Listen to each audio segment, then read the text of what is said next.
오늘 새벽에 우리가 은혜 받을 말씀 창세기 49장 22절부터 26절까지 봅니다.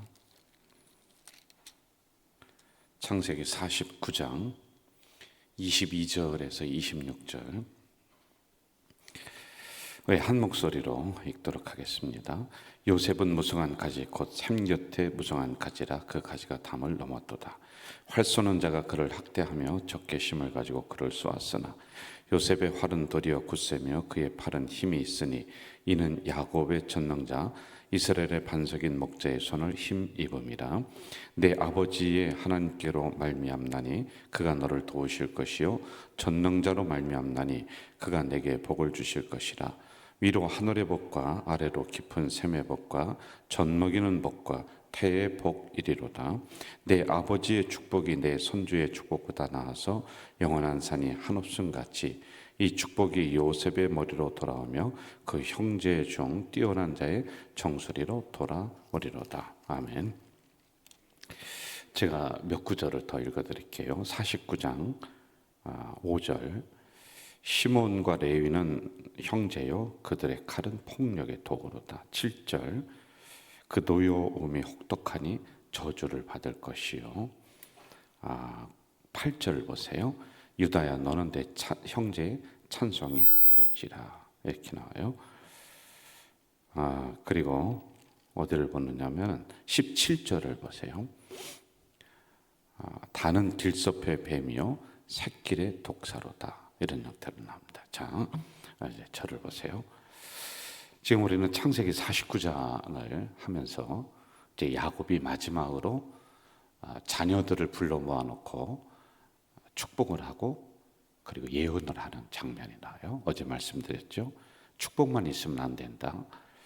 예언이라고 하는 것은 앞길을 알아맞추는 것이 아니라 그의 살아갈 삶의 방향성을 알려주는 것입니다. 이게 두 가지가 맞아야지 진정한 복이 된다. 이렇게 말씀을 드렸어요.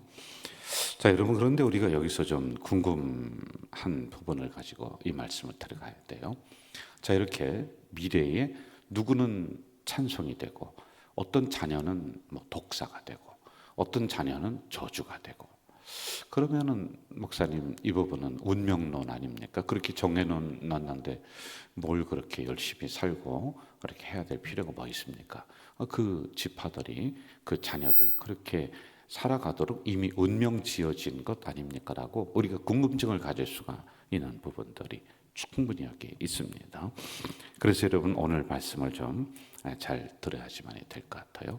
분명 야곱은 하나님이 주시는 말씀을 가지고 자녀들 12명을 불러놓고 유다야 너는 찬송이 될 것이다.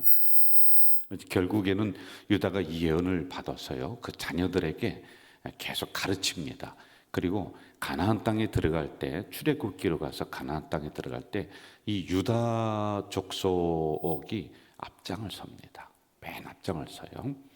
그리고 이 족속을 통해서 이 메시아가 나오는 놀라운 일이 일어납니다. 이런 은혜가 일어나고 역사가 일어나요. 자, 그런데 단이라고 하는 이 지파가 있어요. 그 자녀가 있거든요. 불러서 축복을 하는데 너는 길섭의 뱀이요. 이런 형태로다가 이야기를 한단 말이에요.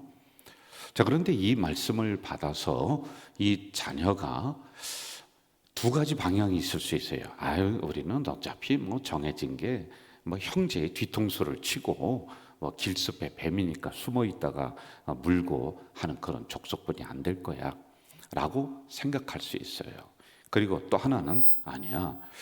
이 말씀은 다가온 우리 족속을, 우리 형제를 괴롭히는 것이 아니라 다가오는 적들을 우리가 뒤에서 물리쳐주는 그러한 방어적인 역할을 우리가 할 수 있을 거야 라고 두 가지로 다 해석을 할 수가 있는 겁니다. 그런데 두 번째로 해석을 합니다. 그래서 이 단지파는 이스라엘 백성들이 광야로 행진을 할 때 뒤에 서요. 맨 뒤에 섭니다. 우리는 꽃도 발이네. 이게 뭐야? 저주야? 이게 뭐야? 그게 아니라 뒤에 서서 다가오는 적들을 막아줍니다. 여러분, 행군을 할 때 가장 위험한 데가 어디냐면 맨 뒤입니다. 그래서 적들이 앞에서 공격을 잘 하지 않고 뒤로 돌아서 뒤에서 공격을 해버리는 거예요. 그런데 여기를 방어해 나가는 이러한 족속이 되는 거예요. 자, 여러분, 모세 시대에 누가 있었냐면 고라라고 하는 그 당이 있었어요. 그 지파가 있어요. 그 한 마을의 수장들입니다. 아주 대표적인 이런 사람들이에요. 지도자들급이에요. 그런데 이 고라 자손들이 이 광야에서 진행을 하다가 모세를 반역을 해요. 고라, 나단에서 그 합세를 합니다. 야, 우리 모세가 우리를 꼭 지도할 필요가 뭐가 있느냐 이렇게 생각을 하고 모세에게 반역을 했을 때 이 고라 자손들이 땅이 갈라져서 다 죽습니다. 그런데 거기에 살아남은 사람이 있었어요. 자, 그 다음에 두 가지로 생각을 할 수가 있을 거예요. 그 자손들은 점점 지나다가 번성할 거 아니에요. 야, 우리는 광야 시절에 모세에게 반역을 했다. 하나님을 반역했다. 그래서 우리는 역적의 집안이야. 그러면서 부끄럽게 살아갈 수가 있어요. 그리고 계속 나쁜 짓을 하면서 지도자를 향해 손가락질하고 비판하고 그렇게 적대시하며 살아갈 수 있는 방법이 하나가 있어요. 그렇죠? 그런데 또 하나는 뭐가 있냐면 이 자손들이 야, 이거 우리 옛날에 조상들이 정말 잘못했구나. 우리 이걸 회개하자. 그리고 우리 더 열심히 한번 살아보자. 이렇게 선택할 수가 있습니다. 그런데 후자를 선택해요. 그래서 이들은 자신들의 잘못을 뉘우치고 우리가 정해준 운명이 아니다. 우리는 역적의 자손들이 아니야. 그때는 우리 선조가 잘못했지만은 이제는 우리가 그렇게 하면 안 되라고 반성을 하면서 결국에 다윗의 시대에는 어떻게 하느냐면 다윗이 어려움을 당합니다. 그런데 이 고라 자손들이 주변에서 다윗을 딱 보호를 합니다. 충성된 집안으로다가 바뀌는 거예요. 자, 여러분, 제가 말씀드리는 게 뭐냐면은 운명은 정해진 게 아니에요. 세상에서 운명은 딱 정해집니다.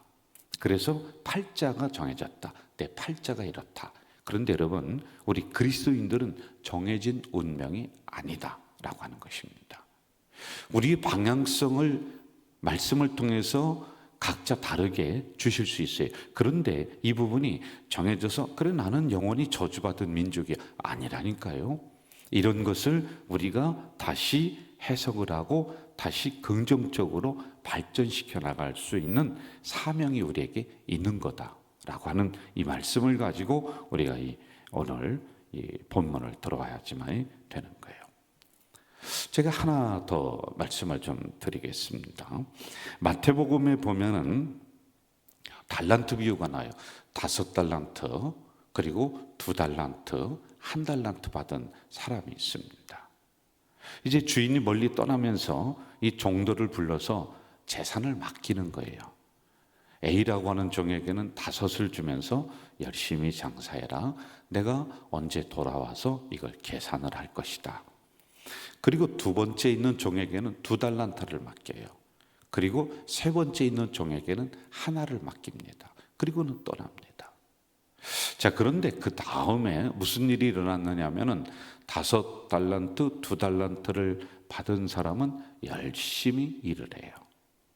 그리고 돌아왔을 때 주인에게 여기 있습니다 라고 내어놓습니다. 그런데 1달란트 받은 사람, 1를 받은 사람은 평가를 합니다. 왜 나를 하나뿐이 안 주셨지? 왜 뭐가 문제이지? 라고 생각을 하면서 1달란트 1 받은 사람은 아예 아무것도 안 하고 이것을 땅에 묻어버리는 거예요. 그리고 이렇게 생각을 합니다. 아, 이거는 주인이 문제가 있구나. 자기가 문제가 있다라고 생각을 안 해요. 왜 내 인생을 이렇게 평가하지? 왜 하나? 나는 왜 저 사람보다 적지? 라고 생각을 합니다. 자, 그런데 여러분 이 말씀을 잘 보면은 다양성이라는 게 있어요. 5, 2, 1는 우리 인간이 생각할 때는 크다, 중간이다, 작다 이렇게 생각할 수 있는데 말씀을 잘 가만히 연구해 보면은 똑같습니다. 인간적인 기준에는 크고 작을 수 있지만은 하나님은, 이 주인은 하나님이거든요. 너의 재능대로 내가 너에게 맡긴다. 그러니까 나의 처지대로, 나의 삶의 상황대로 하나님이 맡겨주신다는 겁니다. 그런데 우리는 누구는 크고 누구는 작다. 야, 나는 왜 하나뿐이 안 주시지? 왜 나는 이렇게 가난하게 태어나게 하셨지? 나는 우리 부모님이 왜 이렇지? 아, 이거는 내가 문제가 아니라 주인이 문제야. 하나님이 문제야. 라고 하면서 자기 인생을 땅속에 묻어버리는 거예요. 아무것도 안 합니다. 자, 주인이 돌아왔습니다. 돌아와서 그들을 불러서 이제 평가를 하면서, 야, 너 그동안에 어떻게 살았냐? 그랬더니 뭐라고 하냐면, 5을 맡긴 사람은 10을 가지고 와서 여기 있습니다. 제가 열심히 일을 하고 열심히 장사를 했어요. 자, 그러면은 주인이 있다가, 아유, 그래, 참 착하고 충성된 종이구나.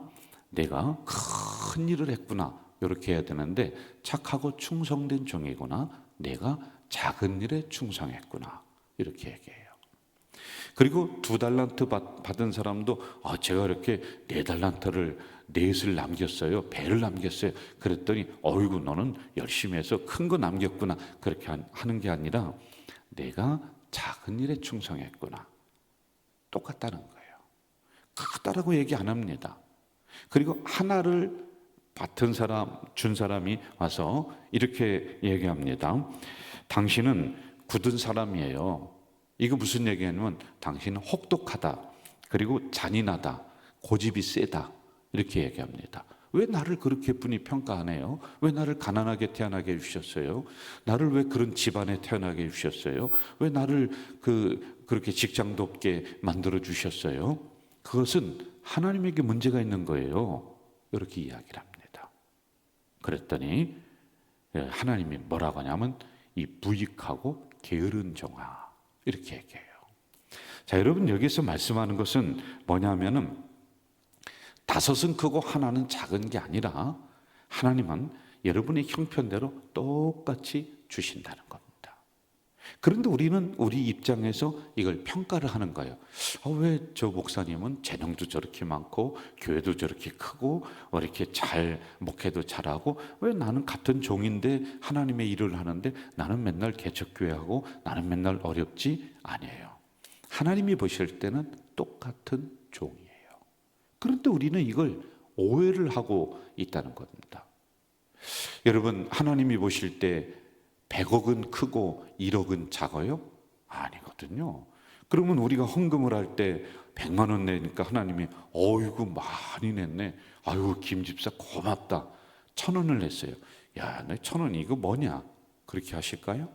아니에요. 하나님은요, 하나님이 볼 때는 똑같은 가치란 말입니다. 자, 말씀 속으로 한번 들어와 봐요. 오늘은 제가 대략적인 부분 얘기하고 내일 이 구절을 하나하나 설명을 할 겁니다. 자, 야곱이 자녀를 불렀습니다. 부르고서 축복을 하는 거예요. 야, 레위야, 너는 이러이러한 사명이 있어. 그리고 너는 이렇게 살아가야 돼. 너는 이런 방향성이 있어. 그럼 레위라고 하는 이 지파가 이걸 받아서, 나는 그럼 맨날 성전에서 기둥이나 세우고 이 천막이나 뜯고, 그리고 이거나 이 기둥을 다시 세우면서 또 성전을 다시 짓고 맨날 이것만 하나? 이게 무슨 노가다지? 이게 무슨 사명이야? 이렇게 생각할 수 있습니다. 그런데 이 레위 지파는 이 말씀을 받아서, 이것은 하나님의 성전을 짓는 일이구나. 그리고 그들이 행진을 할 때 텐트입니다. 성전은 그때는요, 이것을 옮기는 거예요. 이거는 우리가 당연히 해야 될 일이야. 불평하지 않습니다. 그들에게는 먹을 것을 주지 않아요. 땅을 주지 않습니다. 대신 다른 지파들이 그 물질을 걷어서 그들을 먹일 수 있도록 해요. 아니, 가나안 땅에 들어가는데 왜 땅을 안 주지?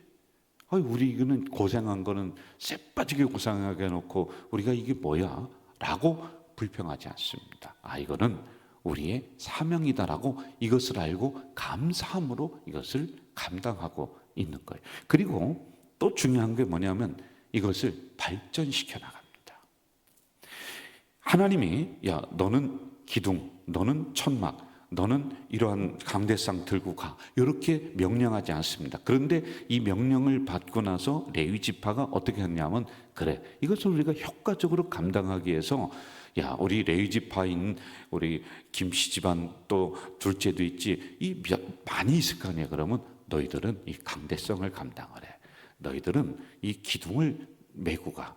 너희들은 천막을 걷어서 이거를 메고서 질서 있게 가서 그 다음에 이것을 제대로 잘 세우자라고 발전시켜 나가는 거예요. 그러니까 이들이 귀중한 지파가 되는 겁니다. 자, 유다에게 말씀합니다. 유다야, 너는 너희 민족의 이 모든 사람의 찬송이 될지어다. 아, 그래요?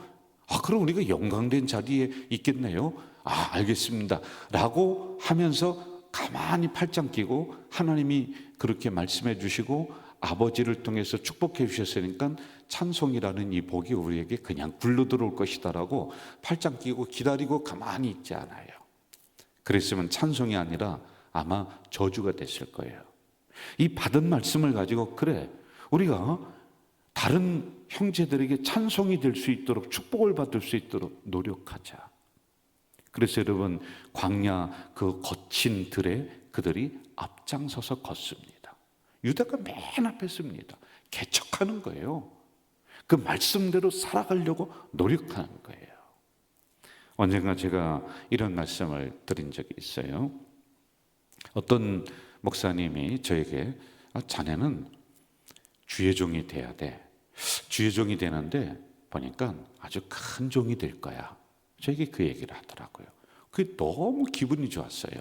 야, 내가 목사가 되는데 큰 목사가 된다.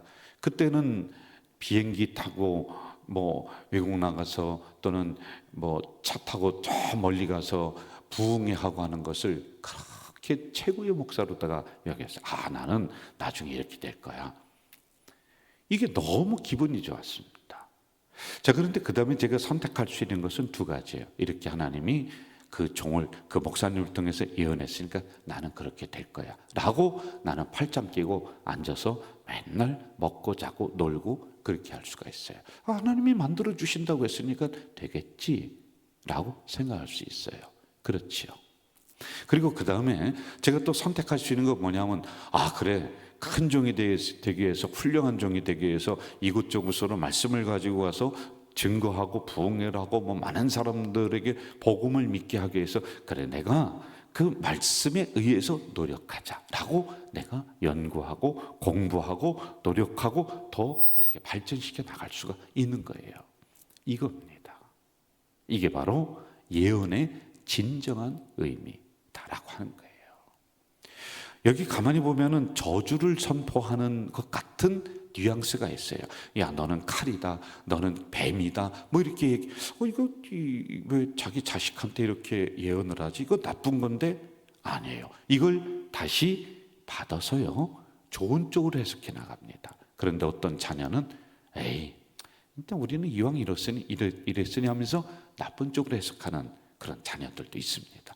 예언은 정해진 운명대로 네가 살아가라라고 하는 것이 아니라 그가 열심히 살아갈 수 있는 방향의 목표점을 형성해 주는 겁니다. 그럼 우리가 이것을 열심히, 말씀대로 열심히 살아가야 될 의무가 여러분과 저에게는 있는 거예요. 자, 이제 야곱이 요셉에게 축복하는 장면 우리가 다음에 볼 텐데, 이렇게 얘기합니다. 요셉은 무성한 가지 곧 샘 곁에 무성한 가지라. 그 가지가 담을 넘는다. 요셉의 자녀들이 담을 넘는다. 그러면은 방황하고 담 넘어서 타락하고 어디 도망간다, 그렇게 해석하지 않아요. 우리 자녀들은 더 번성할 거야. 이 이스라엘이라고는 울타리를 넘어서, 이 가좌동이라는 울타리를 넘어서 인천으로, 한국으로, 세계로 뻗어나가는 그런 자녀가 될, 이렇게 노력합니다. 그리고 요셉에게 또 뭐라고 말씀하시냐면은 25절 봐요. 내 아버지의 하나님께로 말미암나니 그가 너를 도우실 것이요 그가 내게 복을 주실 것이다. 위로 하늘의 복, 아래 깊은 샘의 복, 뭐 젖 먹이는 복, 이렇게 복을 이야기를 합니다. 그러면 요셉은, 우리 자녀들은, 우리는 이제 복은 따는 당상이야 하고 팔짱 끼고 있었냐? 아니에요. 이걸 이루기 위해서 더 노력합니다. 그래, 우리는 삶의 복이 솟아나는 민족이 되자, 그런 지파가 되자. 그래 하면서 더 노력하고 그 방향성을 위해서 열심히 달려갔다라고 하는 것입니다. 말씀을 정리할게요. 하나님은 내 사정과 내 처지를 정확하게 아시는 분입니다. 그 하나님이 여러분의 삶의 방향성을 올바르게 정해줘요. 무엇을 통해? 말씀을 통해 방향성을 정해줘요. 너는 여기까지야 라고 한계를 그어놓지 않습니다. 방향성을 틀어줘요. 그럼 그 다음에는 우리가 이 말씀을 받아서 여러분의 자녀가 더 노력해가는 것입니다. 그래서 결국에는 그 말씀을 100배, 1000배, 만배로 이루어내는 그러한 우리 성도님들의 가정과 자녀가 되시기를 주 이름으로 축복합니다. 전능하신 아버지 하나님, 이 새벽에 연약한 저희들을 불러주셨습니다. 그리고 말씀을 허락해 주시오니 감사합니다. 정해진 운명대로 너는 살아라 라고 하는 것이 아니라 삶의 방향성을 우리에게 알려주셨습니다. 하나님, 이 방향성을 가지고 우리가 열심히 달려나가고 노력할 때 말씀의 100배, 1000배, 만배로 능히 이루는 우리 성도들의 가정이 다 될 줄 믿사오니 우리 성도들의 가정이 요셉의 가정이 될 수 있도록 인도해 주시옵소서. 예수님의 이름으로 기도하옵나이다. 아멘. 하늘에 계신 우리 아버지의 이름을 거룩하게 하시며 아버지의 나라가 오게 하시며 아버지의 뜻이 하늘에서와 같이 땅에서도 이루어지게 하소서. 오늘 우리에게 일용할 양식을 주시고 우리가 우리에게 잘못한 사람을 용서하여 준 것 같이 우리 죄를 용서하여 주시고 우리를 시험에 빠지지 않게 하시고 악에서 구하소서. 나라와 권능과 영광이 영원히 아버지의 것입니다. 아멘.